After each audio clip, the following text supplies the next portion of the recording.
Hi hello everyone. അവർ ടി വിയിൽ ഇന്ന് സിനിമാ വിശേഷങ്ങളിൽ നമ്മളോടൊപ്പം ഉള്ളത് ലക്ഷ്മി സേതുവാണ്. നിരവധി നാടകങ്ങളും സീരിയലും സിനിമയിലും ഒക്കെ തൻ്റെ അഭിനയ മികവ് കാഴ്ചവെച്ച ഒരു അതുല്യ പ്രതിഭയാണ് ലക്ഷ്മി സേതു. അങ്ങനെ പറഞ്ഞാൽ മാത്രം പോരാ, നമ്മുടെ മികച്ച കലാകാരി സേതുലക്ഷ്മി അമ്മയുടെ മകള് കൂടിയാണ് ലക്ഷ്മി ചേച്ചി. അതെ, അതാണ് ഹൈലൈറ്റ്. തീർച്ചയായിട്ടും. സേതുലക്ഷ്മി അമ്മ എന്ന് പറയുമ്പോൾ നമ്മുടെ how old are you fame എല്ലാവർക്കും പുലിമുരുകൻ ആടിച്ചു എല്ലാ ഫിലിമിലുണ്ട്. അങ്ങനെ ഒരു വലിയ കലാ പാരമ്പര്യം തന്നെ മാമനുണ്ട്. ശരിക്കും അമ്മ മാത്രമല്ല, സിസ്റ്ററും ബ്രദറും എല്ലാവരും. അത് വെച്ചാൽ എൻ്റെ അച്ഛൻ നാടകമായിരുന്നു, പിന്നെ മമ്മി നാടകത്തിൽ തന്നെയായിരുന്നു, അച്ഛന് നാടകത്തിലായിരുന്നു. അപ്പോൾ ഞാൻ ജനിക്കുമ്പോഴേ കാണുന്നത് നാടകമാണ്. നമ്മൾ അറിവായ്പ തൊട്ട് കാണുന്നത് നാടകം, റിഹേഴ്സൽ ക്യാമ്പ്, അങ്ങനെ സ്വന്തം ട്രൂപ്പ് ഉണ്ടായിരുന്നു. അച്ഛൻ തന്നെ എഴുതും, അച്ഛൻ തന്നെ ഡയറക്റ്റ് ചെയ്യും, അച്ഛൻ അഭിനയിക്കും, അമ്മ അഭിനയിക്കും, അങ്ങനെയായിരുന്നു. അതിൽ പിന്നെ കുറേ കഴിഞ്ഞ് പഠിത്തമൊക്കെ ആയി വന്നു. അത് കഴിഞ്ഞ് ബ്രദറ് കലാരംഗത്തുണ്ട്, പിന്നെ ചേച്ചി ഉണ്ടായിരുന്നു, 2 ചേച്ചിമാരും ഉണ്ടായിരുന്നു. മൂത്ത ചേച്ചി മരിച്ചുപോയി, രണ്ടാമത്തെ ചേച്ചി ഇപ്പോൾ ഹൗസ് വൈഫായിട്ട് വീട്ടിൽ തന്നെ ഇരിക്കുകയാണ്. ഞാൻ കലാപരമായിട്ട് ഞാനും മമ്മിയും മാത്രം മുന്നോട്ട് പോയിക്കൊണ്ടേയിരുന്നു. ബ്രദറും അല്ല, ഈ നാടകവും സിനിമയും മാത്രമല്ല, ആള് നല്ലൊരു സ്പോർട്സ് കാര്യങ്ങളാണ്. അതെ അതെ. ശരിക്കും എന്നിട്ട് അതിലൊരു മുന്നോട്ട് കൂടുതൽ പോയിട്ടില്ല അല്ലേ? ഇല്ല, അതിൽ പോയെന്ന് പറഞ്ഞാൽ ഞാൻ 10th വരെ 10th വരെ പോയിട്ടുള്ളൂ. ഞാൻ ആ പോയ സമയത്ത് സ്കൂളിൽ ഒരു അവിടുത്തെ ചാമ്പ്യൻഷിപ്പ് നേടിയ ഒരാളാണ് ഞാൻ. ശരിക്കും ഷൈനി അബ്രഹാം, ഉഷ, അതായത് ഇവരുടെ കയ്യിൽ നിന്നൊക്കെ ഞാൻ അവാർഡ്, ചാമ്പ്യൻഷിപ്പിൻ്റെ സർട്ടിഫിക്കറ്റ് വാങ്ങിച്ചിട്ടുള്ളതാണ്. അപ്പം ഞാൻ വിചാരിച്ചു ചിലപ്പോൾ അതിലായിരിക്കും എനിക്ക് ഞാനിങ്ങനെ ഇതാവുന്നത് എന്ന് വിചാരിച്ചു. അപ്പം മമ്മി തന്നെ ഇടയ്ക്കിടയ്ക്ക് പറയുമായിരുന്നു, ഇങ്ങനെ ഞാനിങ്ങനെ അറിയപ്പെടുന്ന ഒരാളാവുമെന്ന്.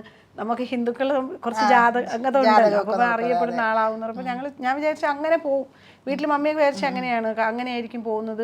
പ്രാക്ടീസിന് കൊണ്ടുപോകും. ഭയങ്കരമായിട്ട് എനിക്ക് അതിനുവേണ്ടി തന്നെ, സ്പോർട്സിന് വേണ്ടി തന്നെ ഒരുപാട് എന്നെ പ്രോത്സാഹിപ്പിച്ചിട്ടുണ്ട്. പപ്പയായാലും ചേച്ചി മമ്മിയായാലും ശരി തന്നെ എന്നെ പ്രോത്സാഹിപ്പിച്ചിട്ടുണ്ട്. ഓൾറെഡി അമ്മ നാടകത്തിൽ ഉണ്ടായിരുന്നതുകൊണ്ട് അതിലൊരു എൻട്രി കിട്ടാൻ അധികം ബുദ്ധിമുട്ടേണ്ടി വന്നില്ല. അങ്ങനെ ഒരു സംഭവം വന്നിട്ടില്ല. എന്ന് വെച്ചാൽ അവസരങ്ങൾ എന്ന് പറഞ്ഞാൽ 10th വരെ ആയപ്പോൾ 10th പഠിക്കുന്ന സമയത്താണ് പപ്പ മരിക്കുന്നത്. 4 വർഷം പപ്പ ഇങ്ങനെ പരാലിസിസ് വന്ന് കിടക്കുമായിരുന്നു. അങ്ങനെ 10th കഴിഞ്ഞപ്പോഴത്തേക്ക് മമ്മി ഒറ്റയ്ക്ക് ഇങ്ങനെ, ഞങ്ങൾ 4 മക്കളുണ്ട്, ഒറ്റയ്ക്ക് കിടന്ന് ഇങ്ങനെ നാടകം, എത്ര വരുമാനം, അതിനുള്ള വരുമാനമല്ലേ ഉള്ളൂ. അപ്പം ഞാൻ പറഞ്ഞു ശരി ഞാനും കൂടെ വരാമെന്ന് പറഞ്ഞിട്ടാണ് സ്പോർട്സ് എല്ലാം നിർത്തി. എനിക്ക് ജീവി രാജയിൽ സെലക്ഷൻ വരെ കിട്ടിയതാണ്. അറിയാമല്ലോ, ജീവി രാജ സ്പോർട്സ് സ്കൂൾ അറിയാം, അവിടെ സെലക്ഷൻ വരെ കിട്ടിയതാണ്. അത് കുറച്ച് പേർക്ക് ആ സമയത്ത് കിട്ടത്തുള്ളായിരുന്നു. ഈ സ്റ്റേറ്റ് ലെവലിൽ മത്സരിച്ച് കൂടുതൽ പോയിന്റ് വാങ്ങിക്കുന്നവർക്ക് മാത്രമേ അവിടെ കിട്ടുള്ളായിരുന്നു. അങ്ങനെ സെലക്ഷൻ കിട്ടി, പക്ഷേ പോകാനായിട്ട് ഉള്ള സാഹചര്യമൊന്നും അല്ലായിരുന്നു, അതുകൊണ്ട് പോയില്ല. അപ്പോഴൊക്കെ പപ്പ വയ്യാതെയൊക്കെ ആയ ടൈമായിരുന്നു. അപ്പോൾ പിന്നെ നമ്മളെ കൊണ്ടുപോകാനൊന്നും ആരുമില്ലല്ലോ. അങ്ങനെയായി. അത് കഴിഞ്ഞ് 10th ആയപ്പോൾ മമ്മിയുടെ കൂടെ തന്നെ നാടകങ്ങൾ തന്നെ കുറേ നാൾ പോയി. പിന്നെ എങ്ങനെ സീരിയലിലേക്ക് ഒരു രംഗപ്രവേശം? സീരിയലിൽ വന്നത് എങ്ങനെയാണെന്ന് വെച്ചാൽ, ഞാൻ ആദ്യമായിട്ട് ചെയ്യുന്ന സീരിയൽ ഏഷ്യാനെറ്റിൽ സ്വന്തം എന്ന് പറഞ്ഞിട്ടൊരു സീരിയൽ. അതിന് മുന്നേ ഞാൻ നാടകത്തിൽ അഭിനയിക്കുമ്പോൾ തന്നെ കുറച്ച് ഈ 13 എപ്പിസോഡ് ഷോർട്ട് ഫിലിം ഈ 13 എപ്പിസോഡാണ് അപ്പോഴുണ്ടായിരുന്നത്. പിന്നെ 2 എപ്പിസോഡ് ഷോർട്ട് ഫിലിം അങ്ങനെ ഉണ്ടായിരുന്നു. നാടകത്തിൽ ചെയ്യുമ്പോൾ തന്നെ ഞാൻ 2 എപ്പിസോഡ് ഷോർട്ട് ഫിലിമിൽ ഇങ്ങനെ ഒരാഴ്ചയിൽ ഒരു 3-4 ദിവസം ഷൂട്ടായിരിക്കും. നാടകവും ഇതുമായിട്ട് ഇങ്ങനെ ചെയ്തുകൊണ്ടിരിക്കുമായിരുന്നു. പിന്നെ അങ്ങ് അത് രണ്ടും കൂടെ കൊണ്ടുപോകാനായിട്ട് ബുദ്ധിമുട്ടാണ്, അങ്ങ് നിർത്തിയിട്ട് പിന്നെ നാടകം.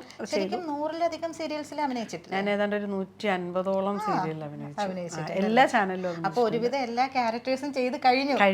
അപ്പൊ ശരിക്കും ഇപ്പൊ വില്ലത്തി റോള് ചെയ്യുന്നുണ്ട്, അമ്മ റോള് ചെയ്യുന്നുണ്ട്, പാവം ചെയ്യുന്നുണ്ട്. ഏതാണ് കൂടുതൽ വെല്ലുവിളി? തീർച്ചയായിട്ടും കുറച്ച് ഏജ് ആയിട്ടുള്ളതും ചെയ്തിട്ടുണ്ട്. കാര്യം ഞാൻ ബീന ആന്റണി ഒക്കെ, ഞങ്ങളൊക്കെ എന്ന് വെച്ചാൽ ഞങ്ങളൊക്കെ ഫ്രണ്ട്സാണ്, അവരുടെയൊക്കെ അമ്മയായിട്ട് ഞാൻ ചെയ്തിട്ടുണ്ട്. സിന്ദൂര ചെപ്പ് സീരിയലിൽ ഞാൻ ബീന ആന്റണിയുടെ അമ്മയായിരുന്നു, മഞ്ജുപിള്ളയുടെ അമ്മാവി എങ്ങാണ്ടായിരുന്നു തോന്നുന്നു ഞാൻ.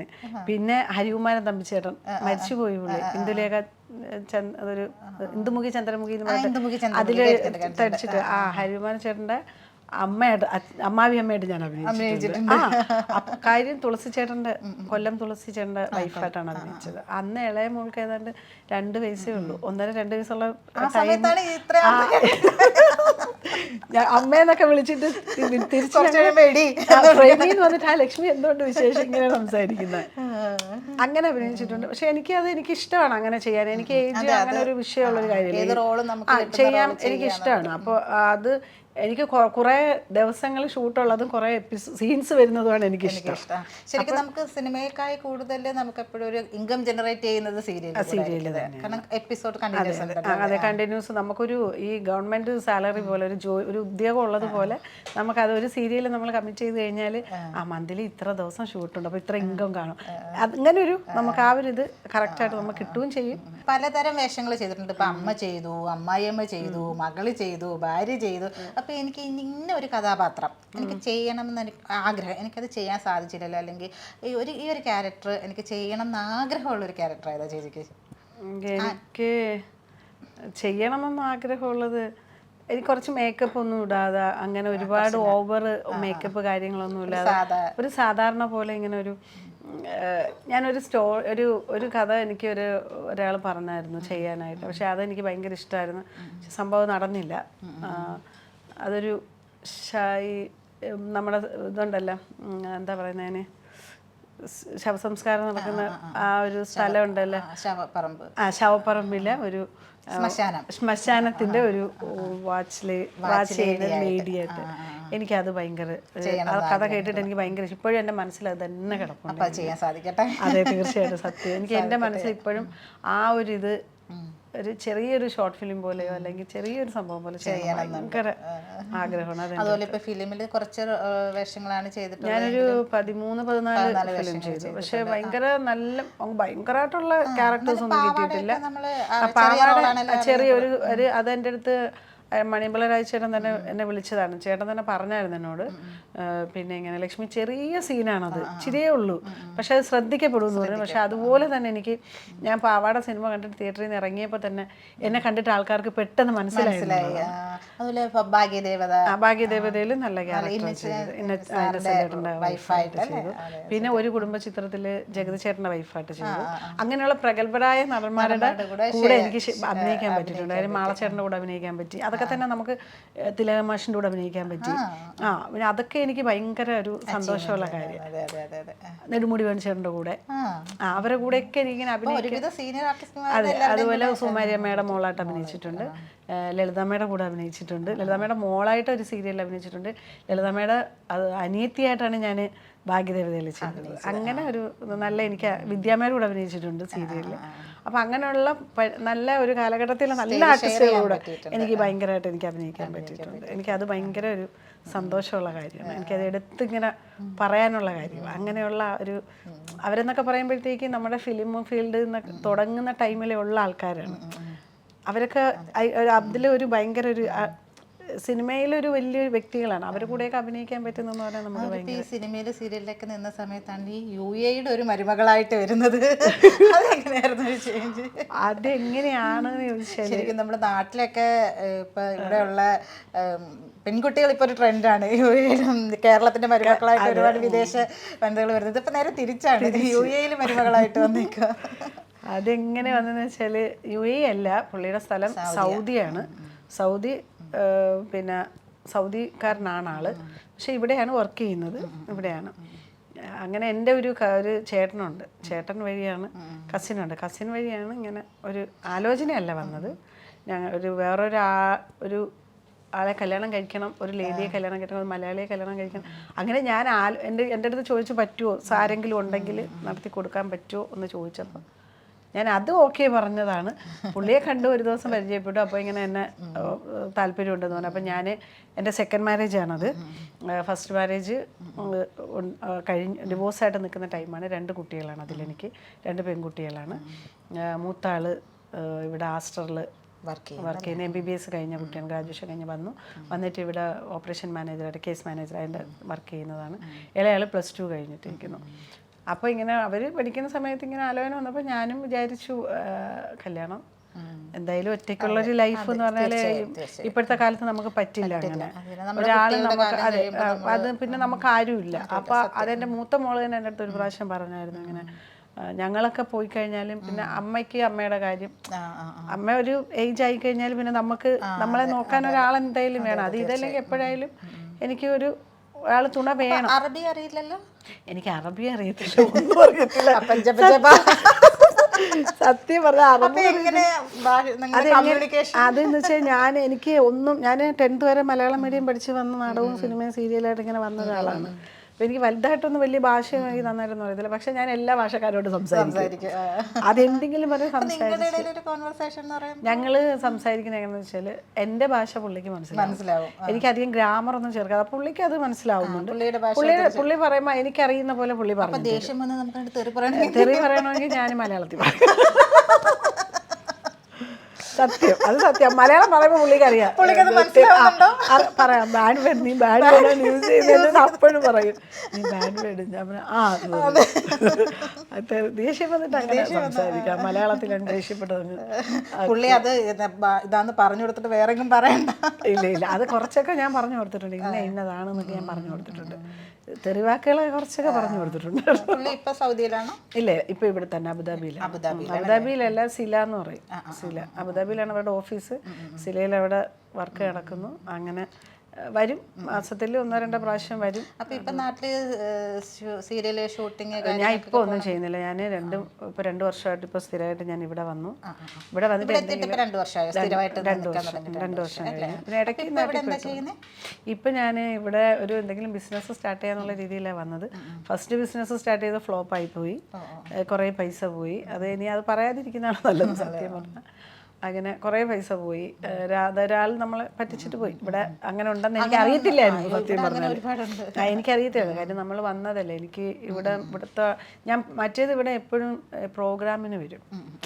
അപ്പോൾ നമ്മൾ കാണുന്ന ആൾക്കാരെന്ന് പറഞ്ഞാൽ നമ്മളടുത്ത് ഭയങ്കര, അപ്പോൾ നമ്മൾ ആ കാണുന്ന കുറച്ച് നേരമല്ലേ ഉള്ളൂ. ഒരു 4 ദിവസം 2 ദിവസം ഒരു പ്രോഗ്രാം കഴിഞ്ഞ് നമ്മൾ പോകുന്നു. അപ്പോൾ ആ ഒരു പരിചയം മാത്രമേ ഉള്ളൂ. പക്ഷെ ഇവിടെ വന്നു കഴിഞ്ഞപ്പോഴാണ് മനസ്സിലാകുന്നത്, സൂക്ഷിച്ചില്ലെങ്കിൽ ഇവിടെ ഭയങ്കര ബുദ്ധിമുട്ടാണ്. നമ്മൾ നല്ലപോലെ നമ്മളെ ശ്രദ്ധിച്ച് മുന്നോട്ട് പോയില്ല എന്നുണ്ടെങ്കിൽ വലിയ. ഇപ്പൊ 2 വർഷമായിട്ട് ഇവിടെ ജീവിക്കുന്നത്, അതുവരെ നാട്ടിലായിരുന്നു. ഇപ്പൊ ഇവിടുത്തെ ഒരു ലൈഫ് സ്റ്റൈലാണോ, ഇവിടെ നിൽക്കുന്നതാണോ കൂടുതൽ കംഫർട്ട്, അതോ നാട്ടിൽ നിൽക്കുന്നതാണോ? എനിക്ക് എന്താണെന്ന് വെച്ചാൽ എനിക്ക് ഇഷ്ടമാണ് ഇവിടെ. കാര്യം വെച്ചാൽ നമുക്ക് വേറെ പ്രശ്നങ്ങൾ ശല്യങ്ങളൊന്നുമില്ല.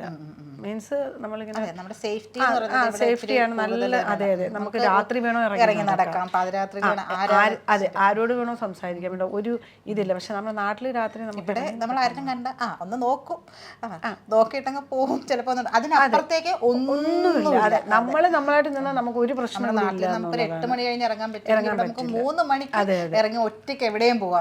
ആ ഒരു ഫ്രീഡം തരുന്ന നമുക്ക് ദുബായിൽ വേണോ പോവാം, എവിടെ വേണോ പോവാം. ഞാൻ ഷാർജയിലാണ് താമസിക്കുന്നത്. ഇവിടെ നിന്നാണെങ്കിൽ ഒറ്റയ്ക്ക് ടാക്സിയിൽ റാസൽ കൈമായി എവിടെ വേണോ പോവാം. അതും വേറെ രാജ്യക്കാരാണ് ഡ്രൈവേഴ്സ് പോലും. പക്ഷെ അവർ പോലും എത്ര കെയർ ചെയ്താൽ നമ്മളെ കൊണ്ടുപോകുന്ന കാര്യം അവർക്ക് അത്രയും ഭയമാണ് ഇവിടെ. ഞാനിത് ഇടയ്ക്ക് ചിന്തിക്കുന്ന കാര്യം, നമ്മൾ നാട്ടിലൊക്കെ ഇപ്പോൾ സൈക്കോ കില്ലർ അത് ഇതൊക്കെ കേൾക്കുന്നത്, അപ്പോൾ ഈ അതൊരു മെന്റലാണ്, ഒരു അസുഖമാണെന്നൊക്കെ പറയും.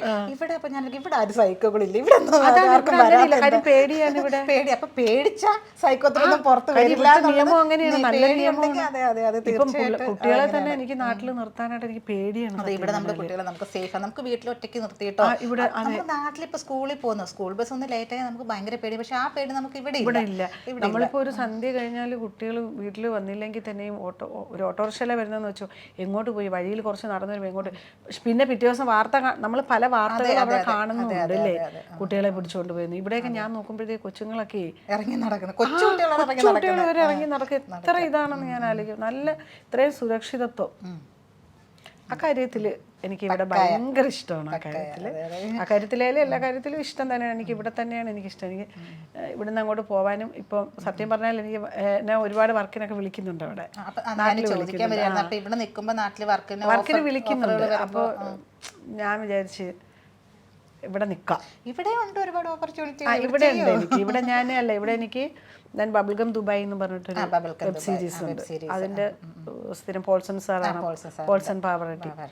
നല്ലൊരു ടീമാണ് ഞാൻ അതിലൊരു അംഗമാണ്, അതിലൊരു ടീമാണ്, ഞങ്ങളൊരു കുടുംബമാണത്. സത്യം പറഞ്ഞാൽ അവർക്ക് ആദ്യം നന്ദി എനിക്ക് അവർക്ക് പറയാനുണ്ട്. കാര്യം ഞാൻ ഇവിടെ വന്നിട്ട് അഭിനയം ഒന്നുമില്ല, ഇതിങ്ങനെ നിൽക്കുന്ന ടൈമിൽ ഞാനിങ്ങനെ ഈ സാറിനെ പരിചയപ്പെട്ടിട്ട് എനിക്ക് നല്ലൊരു ഇത് കിട്ടി കേട്ടോ. എല്ലാ എപ്പിസോഡിലും എന്നെ വിളിക്കും. എനിക്ക് അപ്പോൾ ടൈം പോകുന്നുണ്ട്. പിന്നെ അത് മാത്രമല്ല, എനിക്ക് അഭിനയത്തിൽ നിന്ന് മാറി നിൽക്കുന്നതായിട്ട് തോന്നുന്നില്ല. നമ്മുടെ നാട്ടിലിപ്പോൾ സീരിയൽ ചെയ്യണം അങ്ങനെ ഒരു തോന്നലില്ല. ചെറിയ പ്രായം തൊട്ട് നാടകം, അഭിനയമാണല്ലോ. സിനിമ, അഭിനയം ഇത് തന്നെ ചെയ്തുകൊണ്ടിരുന്നുണ്ട്. അത് ചെയ്യാതെ ഇല്ല, എനിക്ക് അങ്ങനെ തോന്നിയില്ല ഇവിടെ വന്നിട്ട്. ഈ ഒരു ഇത് ഉള്ളത് കാരണം എനിക്ക് അങ്ങനെ തോന്നിയില്ല. പിന്നെ ഷോർട്ട് ഫിലിം ചെയ്യുന്നുണ്ട്, പിന്നെ പ്രൊമോഷൻ കിട്ടുന്നുണ്ട്, പിന്നെ ഇവിടെ എന്ത് പ്രോഗ്രാം ഉണ്ടെങ്കിലും എന്നെ വിളിക്കുന്നുണ്ട്, അവിടെ ഗസ്റ്റായിട്ട് ഞാൻ പോകുന്നുണ്ട്. അപ്പോൾ അതൊക്കെ തന്നെ. അപ്പോൾ എനിക്ക് നാട്ടിലെ പോലെ തന്നെ ഇവിടെ തോന്നുന്നത്. അപ്പോൾ ഇവിടെ ഇപ്പോൾ ഒരു പ്രൊമോഷനോ എന്തിനെങ്കിലും ഇപ്പം ചേച്ചീനെ ഒന്ന് കോൺടാക്ട് ചെയ്യണമെങ്കിൽ എന്താ ചെയ്യണ്ടേ? ഇൻസ്റ്റാഗ്രാം ഉണ്ട്, പിന്നെ ടിക്ടോക്ക് ഉണ്ട്. ഇൻസ്റ്റാഗ്രാമിലുണ്ട്, മറുപടി തരുന്നതാണ്. അതെ, തീർച്ചയായിട്ടും. ഇൻസ്റ്റാഗ്രാമിലും ടിക്ടോക്കിലും ഉണ്ട്. പിന്നെ ഫേസ്ബുക്ക് അങ്ങനെയൊന്നുമില്ല എനിക്ക്. പിന്നെ തന്നെ ഇവിടെ വന്നിട്ടിപ്പോൾ ഞാനൊരു ചെറിയൊരു ഷോപ്പ് സ്റ്റാർട്ട് ചെയ്തിട്ടുണ്ട്. ഒരു ടൈലറിങ് ഷോപ്പാണ്. ബുത്തീനെ തന്നെ, ഷാർജ ബുത്തീനയിൽ തന്നെ ഡിസ്കൗണ്ട് സെൻ്ററിൻ്റെ ബാക്ക് സൈഡിലായിട്ട് മദീനയുടെ തൊട്ടടുത്ത ബിൽഡിങ്ങാണ്. അതൊരു റണ്ണിങ് ഷോപ്പായിരുന്നു. ഇപ്പം ഞാനത് എടുത്തിട്ട് 1 മാസം ആവുന്നു. അതിൻ്റെ പേര് അൽസുലേല ടൈലറിങ് ആൻഡ് എംബ്രോയ്ഡറി ഷോപ്പ് എന്നാണ് പേര്. അപ്പോൾ അത് ഇപ്പോൾ അത്യാവശ്യം വർക്കുകളൊക്കെ ഉണ്ട്, കുഴപ്പമില്ലാതെ പോകുന്നു. നല്ലൊരു ടൈലർ കുട്ടിയുണ്ട്, പിന്നെ നല്ലൊരു ടൈലർ ഒരു മെയിലാൾ വരുന്നുണ്ട്. പുള്ളി ഈ മാസം വരുന്നുണ്ട്. സ്റ്റാർട്ട് ചെയ്തിട്ടേ ഉള്ളൂ. അപ്പോൾ ഇത് ലേഡീസ് പ്രത്യേകം ശ്രദ്ധിച്ചോ. നിങ്ങൾക്ക് എന്തെങ്കിലും സ്റ്റിച്ചിങ് വർക്കുകളൊക്കെ ഉണ്ടെങ്കിൽ നേരെ ഞങ്ങളുടെ ഷോപ്പിലേക്ക് വരിക. ഞങ്ങൾ നന്നായി സ്റ്റിച്ച് ചെയ്ത് തരുന്നതാണ്. അതെ, ലേഡീസിൻ്റെ ഇപ്പോൾ ഉള്ള കുട്ടി എന്ന് പറഞ്ഞാൽ എല്ലാ മോഡലും തയ്ക്കും കേട്ടോ. അത് എനിക്ക് ഭയങ്കര ഒരു കാര്യത്തിൽ ഞാൻ ഹാപ്പിയാണ്. ഞാൻ ചെല്ലുപോലും വേണ്ട അങ്ങോട്ട്. ഇപ്പോൾ ഫ്രൈഡേ, സാറ്റർഡേ, സൺഡേ ഇച്ചിരി തിരക്ക് കാണും, അപ്പോഴും മാത്രം ഞാൻ പോകും. ഇല്ലെങ്കിൽ എനിക്ക് പോകണ്ട. അത് നോക്കിക്കോളും, എല്ലാ കാര്യവും നോക്കിക്കോളും. അതുപോലെ എന്ത് ഡ്രസ്സ് കൊണ്ടു കൊടുത്താലും അവർ അച്ചിട്ട് ഇവിടുത്തെ ഒരു ഡ്രസ്സ് ഉണ്ടല്ലോ, ജലാബി എന്ന് പറഞ്ഞിട്ടൊരു ഡ്രസ്സുണ്ട്. അപ്പോൾ ആ ഡ്രസ്സ് കുറേ ആ കുട്ടി ഒരെണ്ണം തയ്ച്ചു കൊടുത്തതേ ഉള്ളൂ. ഇഷ്ടം പോലെ അത് വരുന്നുണ്ട് തയ്യൽ അതിൻ്റെ. പിന്നെ അതുപോലെ ഞാൻ വെറുതെയെങ്കിലും ഒരു മെറ്റീരിയൽ എടുത്തിട്ടൊന്ന് ഒരു സ്റ്റിച്ച് ചെയ്തൊരു ഉടുപ്പിട്ടു. ഇതേ കളറ്, ഈ റോയൽ ബ്ലൂ കളറിൻ്റെ ഒരു നെറ്റൊക്കെ വെച്ചിട്ടൊരു ഇത് ഞാൻ ചുമ്മാ നമുക്കൊരു ഡമ്മി ഇട്ട് നോക്കാം, വരുമോ നോക്കാം. ആ ഡ്രസ്സ് പോയി. ഇവിടെ ഫാഷൻ ഡിസൈനിങ് നല്ല സ്കോപ്പുള്ള സ്ഥലമാണ്. അപ്പം ഞാൻ നമുക്ക് അതൊന്ന് ഇട്ട് നോക്കാം, ചുമ്മാ ഒന്ന് സ്റ്റിച്ച് ചെയ്ത് ഡമ്മി ഇട്ട് നോക്കാൻ വേണ്ടി നോക്കിയപ്പോൾ ഒരു കുട്ടി വന്ന് അത് കണ്ടിട്ട് അതിനിഷ്ടപ്പെട്ട് എടുത്തിട്ട് പോയി. അതെടുത്തിട്ട് വേറെ മെറ്റീരിയൽ എനിക്ക് വേറൊരു ഞാൻ മോഡൽ പറഞ്ഞു തരാറുണ്ട്. അപ്പോൾ അത്രയും നല്ലപോലെ സ്റ്റിച്ച് ചെയ്യുന്ന ഒരു കുട്ടിയെ എനിക്ക് കിട്ടി. അപ്പം എനിക്ക് തോന്നുന്നു ഫസ്റ്റ് ബിസിനസ് പൊളിഞ്ഞെങ്കിൽ മിക്കവാറും ഇത് സക്സസ് ആവട്ടെ. എല്ലാ പ്രാർത്ഥനയും, പ്രേക്ഷകരുടെ എല്ലാ പ്രാർത്ഥനയുണ്ട്. This program brought to you by NK Group, Lucky Center and Lucky Department Store, Ajuman.